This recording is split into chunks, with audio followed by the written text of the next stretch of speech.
Good morning. This Dharma talk for this morning is grasping, attachment. The Sanskrit is upadana, or I think that's Pali, and Sanskrit is upadana. Not sure exactly the pronunciation, and Tibetan is lenpa. It's see 6, 7, 8. I think it's the 9th one, just before a bhava or becoming. So the idea here is just a way of talking about what happens in consciousness that causes us to continue to confuse ourselves. So grasping attachment, that grasping of that attachment can be to just about anything: beliefs, ideologies, opinions, pleasure. The attachment or the grasping can even be to pain. And we could there could be questions around that. That might be a better way to deal with it rather than just try to explain something out of context. So, if you've listened to me very much, you've heard me say many times, it's not about stopping that. I mean, it's just so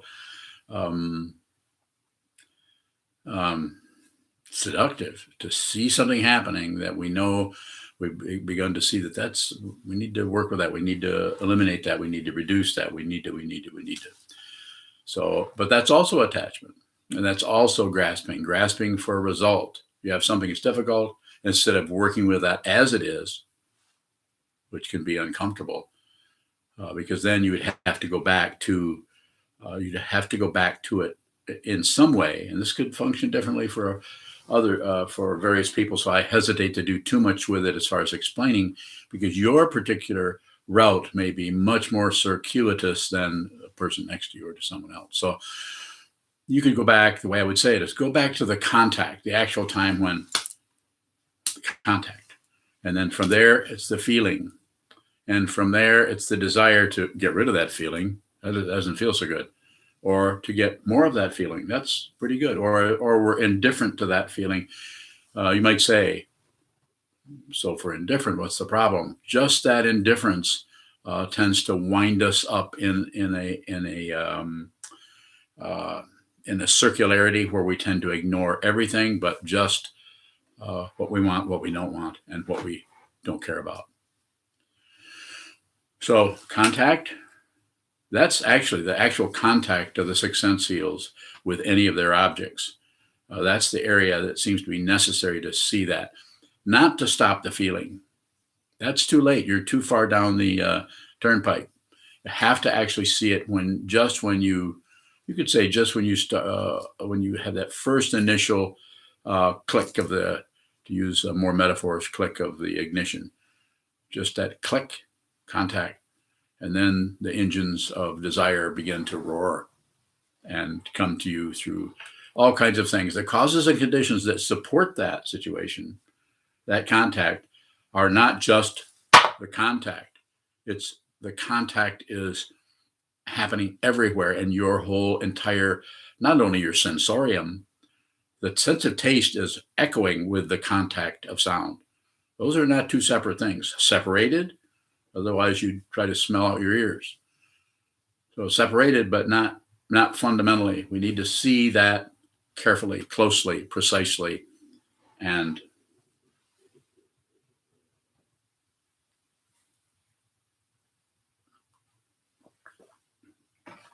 in such a way that we don't meddle with it.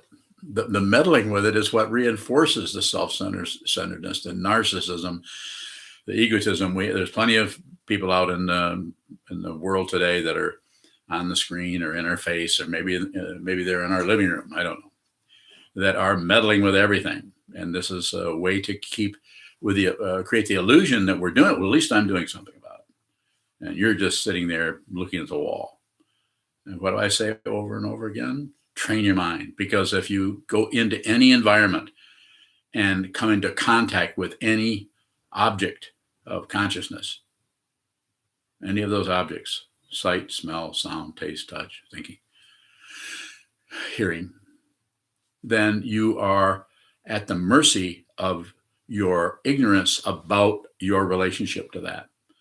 And so, and your relationship to that, the way it looks here, can only be seen by finding out who you are, so that you know who you are. So when the contact happens, instead of the instant response of me over here and what's happening over there, which I need to stop, grasping, uh, uh, sensation, contact sensation, wishing that it were more of it or less of it, whatever, and then the grasping, or the situation where we hold it in place. It becomes our opinion, our idea, and so anytime anything triggers that, we have that. We don't get to look at it closer, because it's like we're always a Republican, or we're always a Democrat, so we don't have to investigate that anymore. It becomes something that is about control, usually from others that are trying to control you. So, and not wrong. It's not incorrect. I'm not saying you shouldn't have whatever political situation you're working with, of course. But it's good to have any of those relative attachments that we can't avoid. We have to eat, or I would say it's the way it looks. But be aware. The idea is to be aware of what is coming and going, rather than have some kind of opinion about it.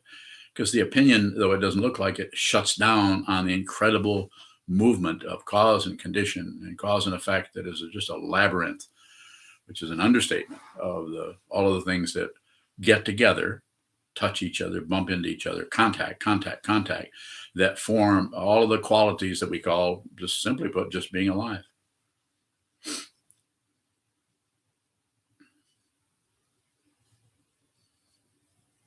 And so it is about seeing the grasping part, and then the attachment part of the grasping is you've got it, you've locked down on it. And then we perhaps the next talk I'll give, maybe on Wednesday, will be the next link, or nidana, which would be becoming, or bhava.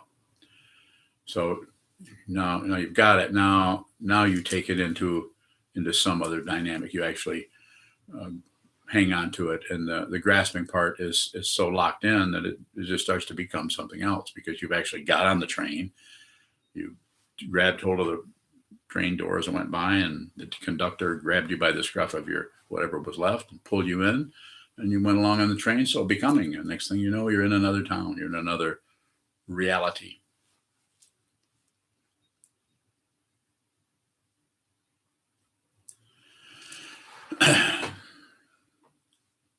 So again, it is about understanding that through the sitting practice of meditation, we begin to become more radical, more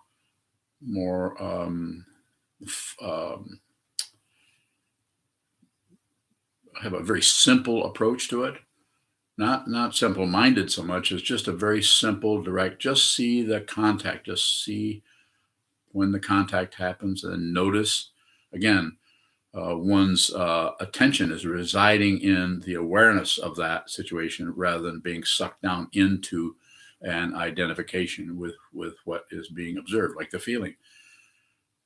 If you're attached, if that grasping is happening to the feeling itself, then that area of interdependency is missed, and it's laid out very simply in 12 steps. But all of these are interfacing with each other. There's a grasping happening in contact. There's a grasping happening as soon as the sense field, the objects in the sense fields arise. There's a contact there before we even get into any philosophy about it, or any politics of the experience of that situation. So it seems to be necessary to observe directly, completely, and fundamentally, so that by doing this over time, that understanding begins to use the relative word, begins to deepen. We begin to see more deeply into what we thought was this. No, it isn't exactly that. It actually shows up differently. This is your journey. No one can take it for you. But if you, as it has been said in ancient times, if you want to know how to go up the mountain, it's good to talk to somebody who's all over that mountain, who's going up and down and are not isolated, are not a prisoner of any part of the mountain. They don't look away from it. They don't look away from contact. They don't look away from desire. They have not conquered desire. It's just a way of talking about it. I know this has been talked about in ancient times. They can say whatever they want. You can go read that. It's all written down. You can listen to somebody else teach. But the way it looks to me, there isn't anything to do. There isn't anything else to do. Unless you want to say being more aware is something to do. But that's something that's difficult to measure. So therefore, if the one is practicing and been practicing for 6 months, a year, 2 years, 20 years, 100 years, and you're still looking for something else by saying, am I practicing? Is this right? Do I have the right teacher? Do I have the right? It can be difficult. That's why it's good to have a really mean teacher. That way you'll feel really guilty when you leave. Wendy from Traverse City has yes, a question. Wendy. Excuse me. She asks, I've watched myself shut down a lot lately. Does that shutting down ever wear itself out? So observing yourself shut down is what's to be done. And we do that. We strengthen that by practicing watching what the mind does, how it comes and goes in a time when it might be shutting down a little, but mainly if you meditate enough, eventually you just kind of watch it come and go. There's nothing to, when I say train the mind, it's about watching how untrained the mind is, watching how you shut down. You don't ever have to stop shutting down. You may not be able to help other people with their shutting down if you've gotten rid of yours and you're this wonderful person who's never shut down. So it boils down to the fundamental misunderstanding is not the shutting down. It's the belief, the assumption, the grasping, the actual attachment, upadana, to someone who's shutting down. The shutting down is a self-existing. It just occurs, but there's no one doing it. And if there's no one doing it, to go back to the one part of your question there, it tends to fade away. But since there's no one grasping or no one shutting down, then there's no one to really care or add on or take that and go into another quality, which is part of the 12 links, to go from that into some kind of grasping at, I'm no longer shutting down. So you don't really care. It's not that you're dismissive. It's that you're not concerned. Once you see there isn't anyone, then you're not concerned whether they're shutting down or not. You're no longer invested in the politics of experience. You no longer vote, but you no longer ignore anything. You're not for it, you're not against it, and you don't ignore it. The ignoring is the main issue. The grasping is obvious. The rejecting is obvious.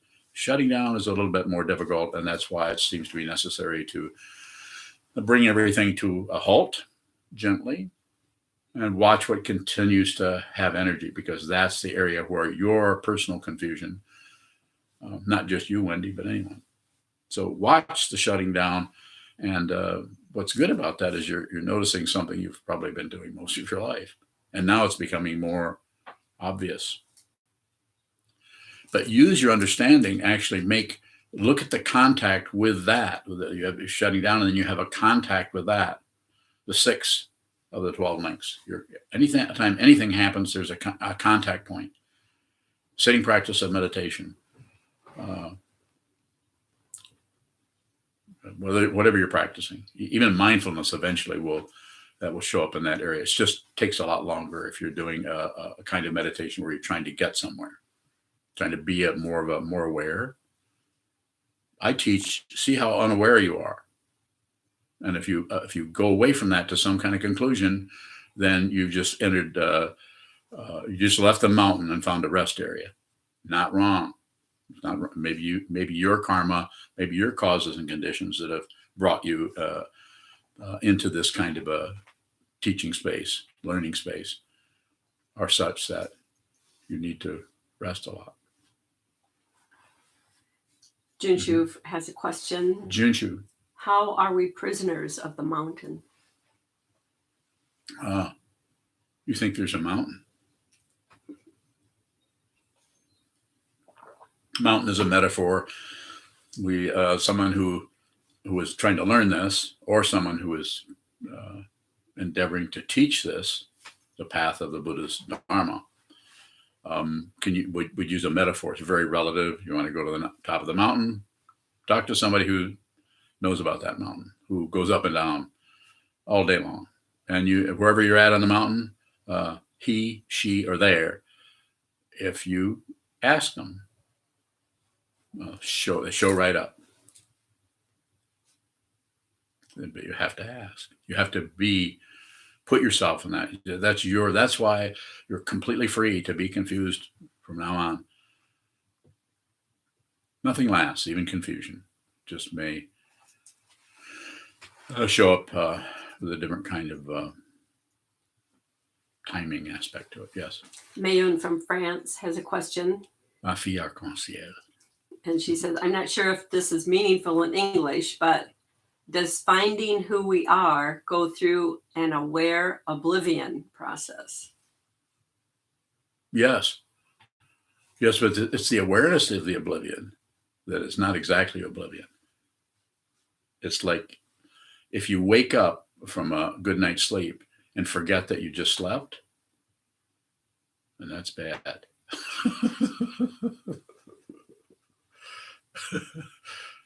My apologies. So it's always awareness. So it may show up as some kind of oblivion. Someone else may go through a different kind of dynamic. You personally, I know you quite well. So you personally, to even use such a word, just tells me that you're not missing anything. Just continue. You're on the path and it's brightly lit. But whatever you see, don't grasp, don't reject, don't look away. It's your path.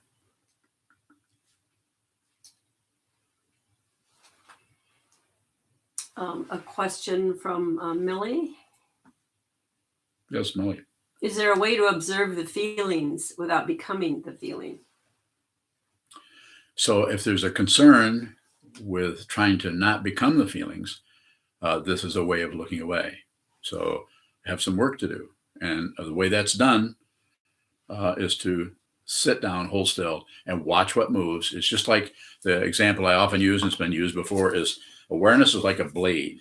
Can't really see it, and it's actually not like a blade at all. But we use that as a metaphor rather than using the blade of awareness to go around and chop vegetables or mow the lawn or paint the woodwork or interact over supper with friends and talk, read books, even Dharma books, anything going on like that. It seems to be necessary at some point to take that awareness that is mixing it up with the thought patterns, the memory, the conditioning, the enculturation, the constant chatter of our world, all of the interactions that are happening, causes and conditions, contact, feeling, craving, attachment, becoming, birth, sickness, aging, and death, round and around. So what are we going to do about that? Well, let's do this. Let's, as the Buddha said 2,500 years ago, his words, probably a lot different, but I'm saying, sit down, hold still, and sharpen the awareness. And how do you do that? Sit down, hold still, and watch what moves without getting into a conversation with it, without getting hooked into going off into some kind of a discursive excursion or vacation from just a wall, just a body, just hands, just a heartbeat, just breathing. Just this present moment, this incredible present moment that even the word present moment is deceptive. It's not a present moment because there really is no time in the sense that we think of it and try to manipulate our lives using 10 minutes, 20 minutes. See you in 20 minutes. No, you won't. You're going to see anybody in 20 minutes. 20 minutes is a device for manipulating people and cultures. If you see it, you're liberated. If you don't see it, as Nagarjuna said, or was it some other guy? No, Nagarjuna said in the first century of the Common Era, in his praise of Dharmadhatu, the cage of your afflictions. The cage of the afflictions are passion, aggression, and I don't see anything wrong. There's no problem. So it's about just looking at it. Don't manipulate it. Don't do anything with it, and that causes the awareness to sharpen and get stronger and stronger. But if you go in and fuss with it, or object to it, or meddle with it, and I'm saying this not that there other teachings aren't valuable. Sure, if you're talking to another teacher, do as they say or as they suggest, or whatever your relationship is. If you're listening to me, pay attention. Listen, at least consider what I'm saying. You don't have to believe it. That would be very disrespectful to believe something I said. You wouldn't be a student of mine. Kyokudo from the monastery has a question.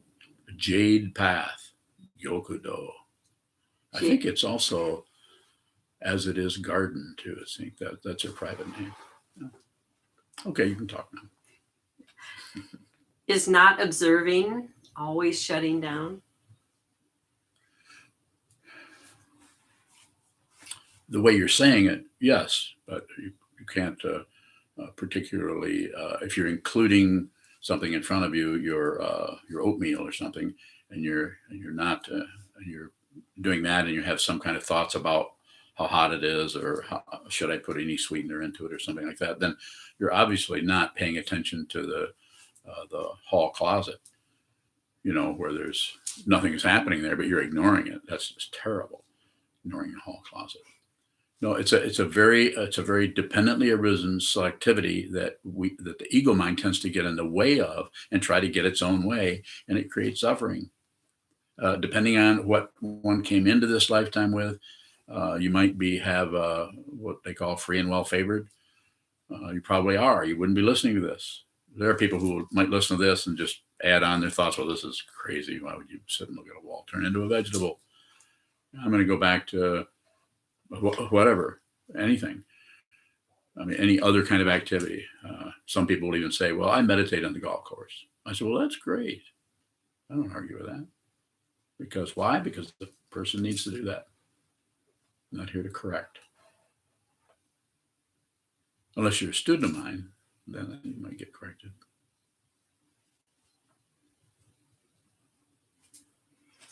Shane from Elk Rapids has a question. Dragonheart. She asks, what does it look like to be aware of passion, aggression, and ignorance without strategizing or meddling? Yes, it is not separate. You actually see that you can't see anything but yourself, which is not the ego form. You can't see anything but the Buddha. You can't see anything but awakened mind. You can't see anything but Dharmadhatu, Dharmakaya, Sambhogakaya, Nirmanakaya, Svabhavikakaya. All of this happens at once. There's only a once. There isn't before once and after once. You ever hear that phrase? That's why it's not an occurrence, and that's why it's not an experience. It's not separate. So every occurrence you've ever thought was separate, and every occurrence you've ever looked ahead to, you think is going to happen, not separate.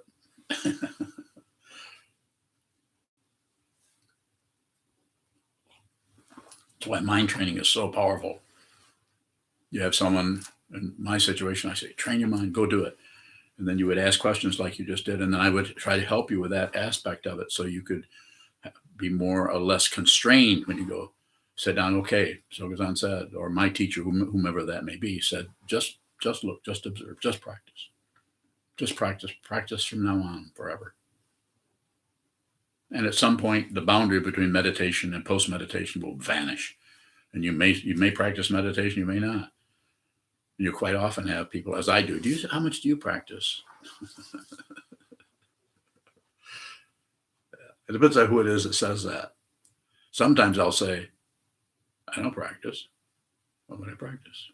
Or some other times I would say, I've never stopped practicing. I've never been able to get up away from that wall.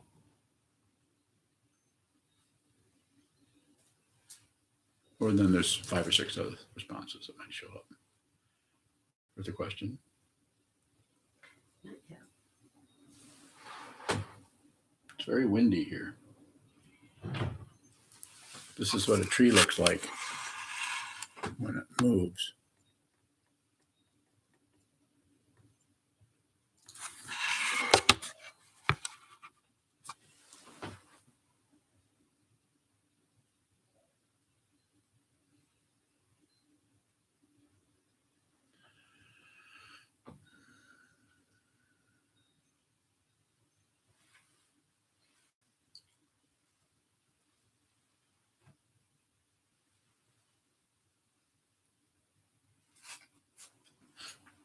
Junshu has a question.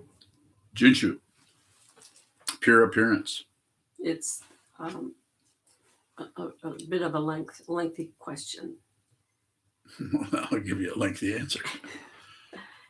Does the degree to which anger arises in us in response to watching something negative indicate how much we are hiding out from that in ourselves? For example, if I watch someone manipulate another and feel very angry, does that indicate my own unexamined tendency to manipulate others?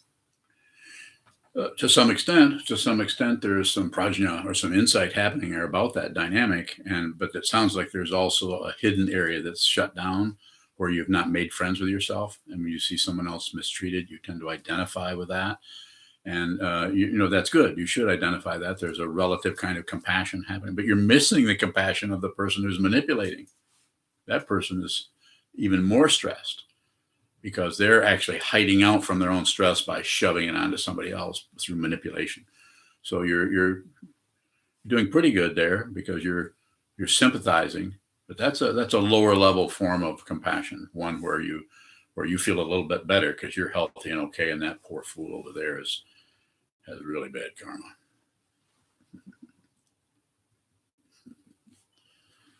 So include. Don't exclude, and don't go to that internal warfare that thinks there's a right and a wrong. That's a misunderstanding. Pratityasamutpada, dependent origination, needs to be understood deeply. You don't have to necessarily study it. Oh, I think it's a good idea to study the teachings down through the centuries that talk about that. But you've got part of it, but there should be profound. When I say should, I'm just saying the part that you're missing, it seems, the way in which you're asking the question, is the deep suffering that one who is manipulating themselves, even someone who is a terrible tyrant who takes a whole country to war or creates terrible chaos, they're suffering too, and they want to be happy too. Just because of what's happened to them, causes and conditions have propelled them into a space where there's an intense self-centeredness that just wants to. The only way it can be happy is to make others unhappy, to give the unhappiness that rises in their sensorium or their mind or their mind stream, and give it to somebody else. Here, you take this for 3 lifetimes. I'm sick of it. And this is why the bodhisattva path, or the bodhisattva vows, if you receive these vows, eventually you'll find yourself in all of those realms, not trying to correct them, but to save all beings who are stuck there. You may have to go into hell. You may have to go into heaven. You may have to just stay in the human realm and listen to stupid conversations. You know what I'm talking about.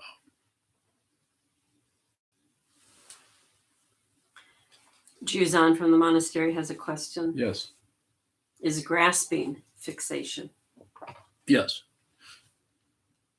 Yeah. I mean, it kind of, some of the grasping is an active kind of regrasping. But then some of it, once we get, depends on the dynamic that's happening there. Like an opinion is a fixation. And even if it's relatively correct, I mean, even there's a strong relativity where most people, it's so strong that people just believe it. They don't investigate it anymore. And there's so many levels of it. And it's not about getting rid of it. Again, it's about seeing the fixation. And one of the ways, a way of seeing this is traditional way. It's not anything I invented. is to go back through the nidanas. And so I'll keep going on with these. I think I started with contact, and we'll go up through over the next few weeks, or not. Maybe I won't. Maybe I'll do something else. But through up to Jara Marana, sickness, aging, and death, and then maybe we'll go back and do avidya, or ignorance, supposedly the first one. Yes. Michael Stoltz from Battle Creek has a question. Certainly. He asks, is there a difference between receiving and contact? So yes, one of the things I say in teaching is just receive. And yes, but have to watch it, because if you set up some kind of a dynamic where you confirm that if you're confirming that you're receiving, this is not receiving. This is a shutting down on the receiving with a credential. I'm receiving. There's no way you can know that. You can have the intention, but you're not going to get the credential, because if there's a credential, then you've stopped receiving, and you've gone through all of them right up to fixation. It'll feel like you don't know anything. It'll feel like you have no idea what to do next. And you won't, because there is no next. Junchu has a follow-up question to hers a minute ago. She asks, how do we have compassion for the manipulator when it feels very difficult to do that? All you have to do is notice that you don't have it. That's pretty powerful. That might be all you can do. Some people are so difficult and so determined to torture others or make things difficult or manipulate or control so much that maybe the only thing you can do is notice how that triggers negativity in you. But don't abandon the negativity and get a little breather out of it by blaming either yourself for not seeing that, kind of shame, or pride that at least you're not as bad as they are. At least you don't do that. You might have problems, but at least I don't do that. I'm not a horrible person like they are. You know what I'm saying? We add on. We tend to just stay with the contact, stay with the initial feeling that comes up of abrasiveness, because that emotion doesn't belong to anybody. Any emotion you have or anyone has you don't own that. You don't own anything, and especially if you're in this lineage, you've left home. You're a leaver of home. That doesn't mean just the physical home. You might be working at Walmart and have a family and be practicing Buddhism. You left home. You practice Buddhism, at least the way it looks to me and the way I teach it. I don't care whether you are in New Zealand, which I just talked to Tubton in New Zealand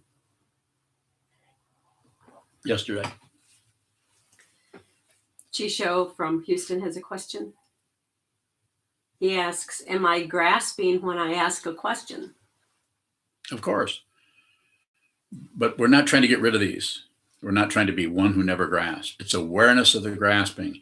And what happens then, Chisho, is then we actually, you could say we kind of collapse voluntarily because of our awareness, our compassion, our deep understanding of who this is and who this is starting to show up as. We collapse back 3.5 inches into pratityasamutpada, or dependent origination. We start to actually dance with the reality that we were objecting to our emotions as if they were ours, as if we had some say-so. Be genuine.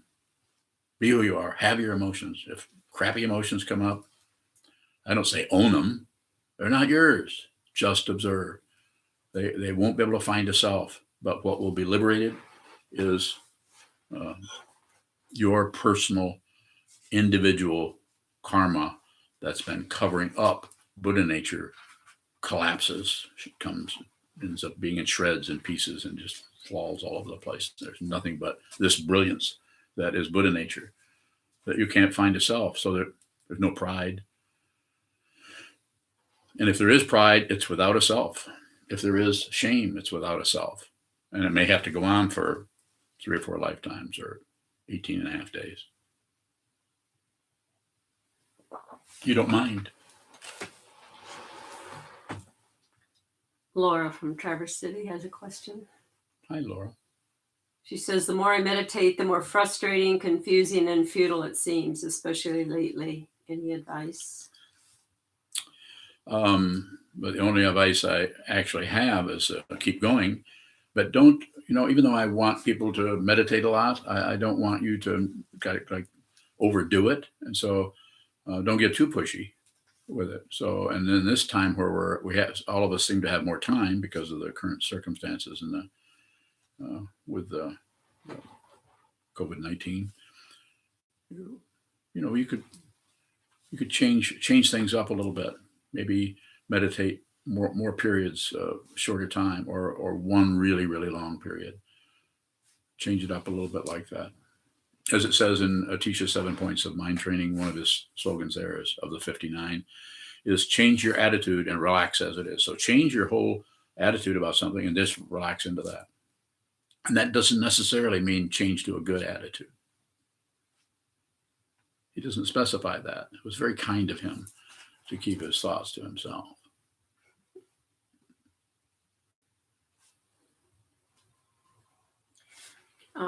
Richard Taylor from Battle Creek has a question. Richard. He asks, can something from a prior life cause resistance in the current life? Of course. Yeah, there's lifetimes don't belong to anybody. We say, well, it was my past life. Well, you could say that because it's an expedient way of talking about it, but it doesn't really belong to anyone. It just looks like it does. So yes, there are lifetimes. You could be experiencing things right now from a future lifetime. Now, if that isn't puzzling, and how could I say that with, as if it was true or something? So it's both true and untrue. And why is it true and untrue? It's because it's true relatively because we use time all the time. No pun intended. We use time all the time. We use it to get to the refrigerator, get out in the yard and chase the squirrels or yell at the neighbors. We use it all the time. So using is good. You should use time, but don't be used by it. Don't be used by the time. What does that mean? It means that you grasp at the concept of time and you think you're going to die, and you aren't. The body mind is going to die. So as far as a past life, future life, consciousness is everywhere. It's just for a temporary length of time. Might be 20 years, 50 years, 100 years, who knows how long. Time, again, using us. And but while that's the case, you can actually realize that the amazing thing is when if you think this body mind is you, when the body mind goes back into the elements, that you-ness, the grasping, this actual attachment to a self actually goes with it.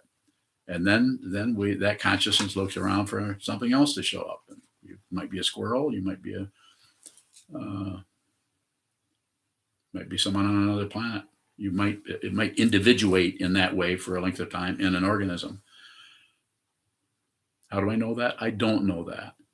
That's how I know it. It's not science, at least of the level that needs proof.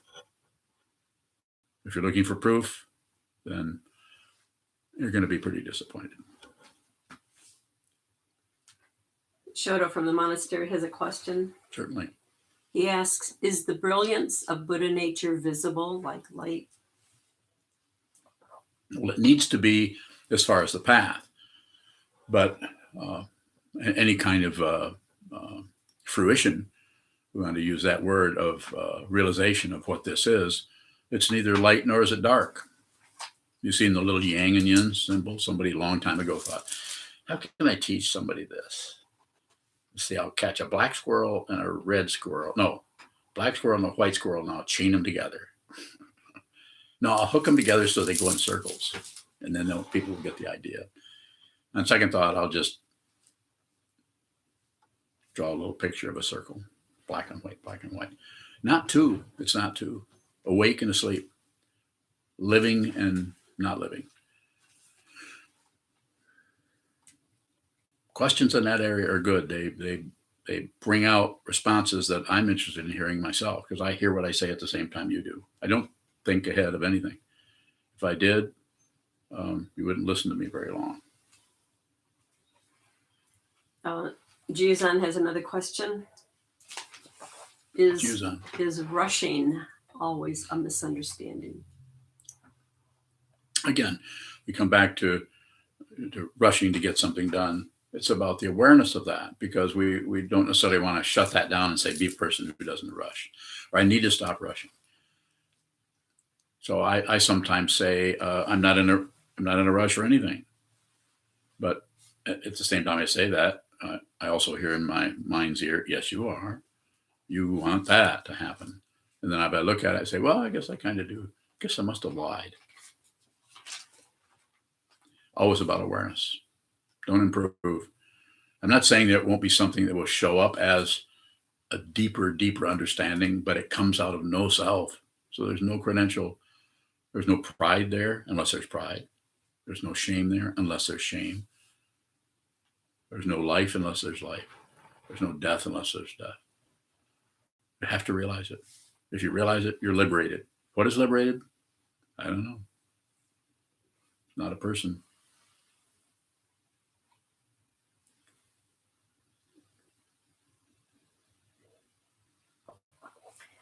Shoto has another question. Are we looking to upset our identification with movement versus stillness, this versus that? Not upset it, just see it. It may get upset, but you're not going to get credit. It may never get upset, and you're not going to get blamed. Just observe, just observe. See if things really move. That's why I say sit down, hold still, watch the movement, because there's plenty of movement. When you first get on this path, there's all kinds of movement. There's all kinds of karma that you've been ignoring, stuff you've been ignoring, not only in this lifetime, but way back. You've been connected with this human adventure for many, many eons.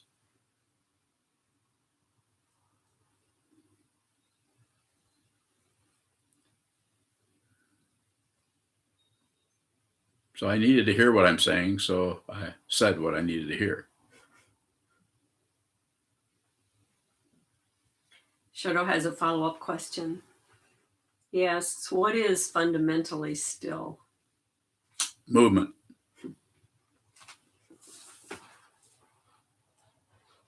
See how long I took to think about that? Let's see now, what would be a really good existential approach to that?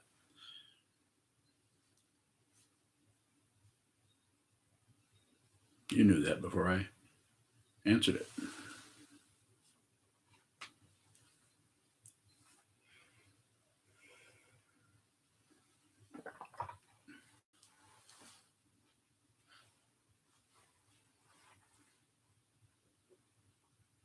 Wendy has another question. Wendy.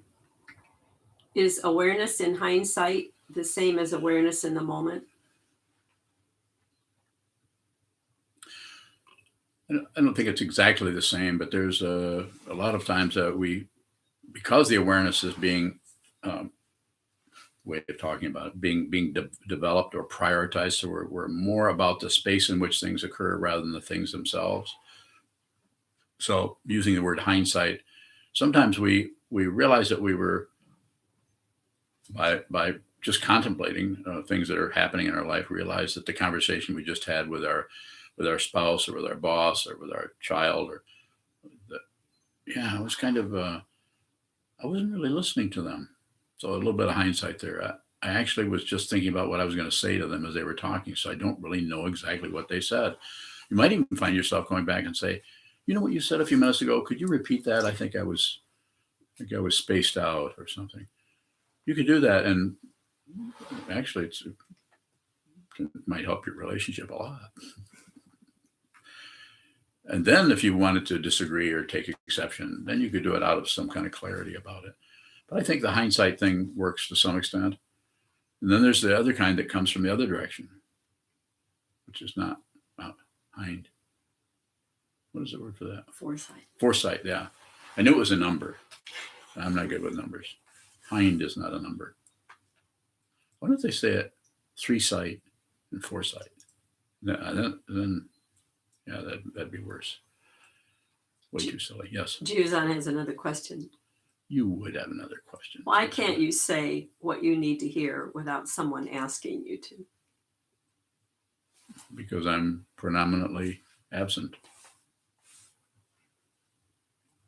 I'm not here unless you ask me a question. Then something shows up here to respond.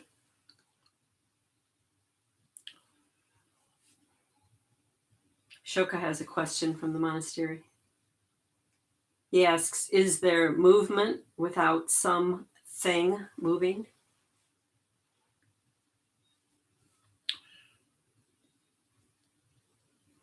So the movement appears to us as actual because we impute or give this solidity to the identity of otherness. Other. The third turning teachings in Buddhism talk about empty of other. Everything's empty of its otherness. It's just a negative way of saying not separate, which is also somewhat negative. It's difficult to posit some kind of positiveness like this because it creates such a powerful opposite, and then it creates a warfare. And this is why theistic religions tend to. There's nothing wrong with it. They're just doing that. They tend to strengthen good and evil. You have to be good. You have to fight evil, and those are just energy. You can't have one without the other.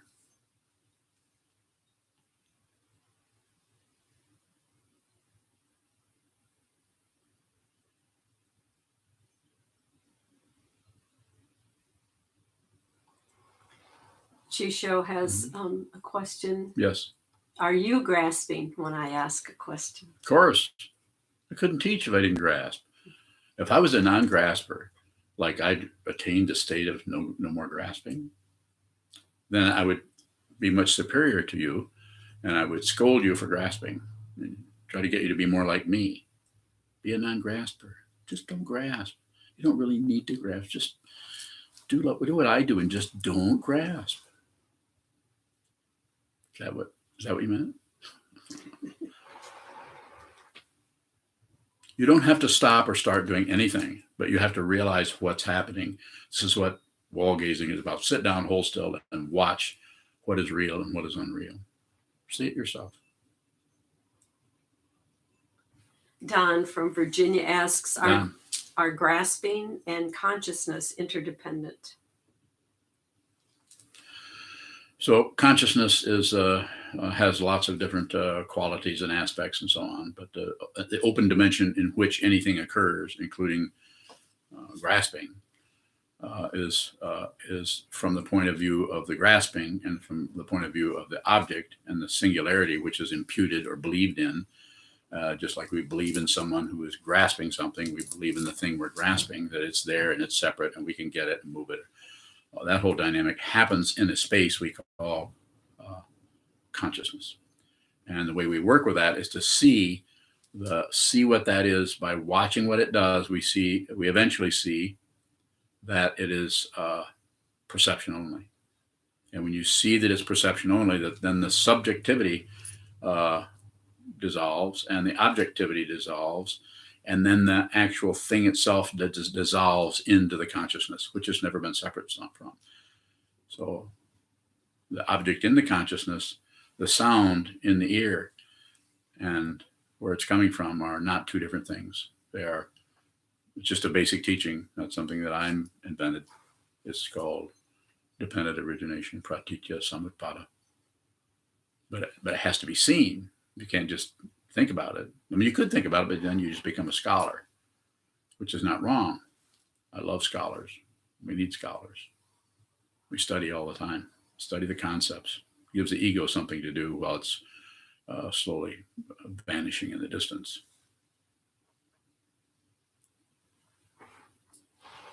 The acid of awareness dissolves everything. So then it's just not separate from the acid anymore. It's not separate from consciousness. But you have to do it. It might take you several weeks. It might take you several years, lifetimes. It doesn't matter. Start now. Do it. I'll help you.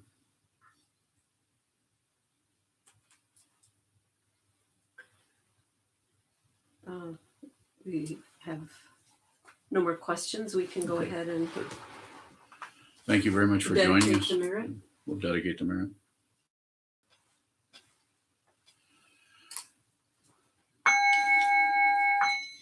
May the merit of this penetrate into all places so that we and every sentient being together can realize the Buddha's way. Ji ho san chi I shi hu. Chi son bu sa mo ko sa.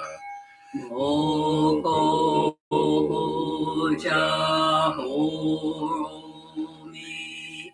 The 10 directions, the 3 worlds, all Buddhas, all venerable ones, Bodhisattvas, Mahasattvas, the great Prajna, Paramita.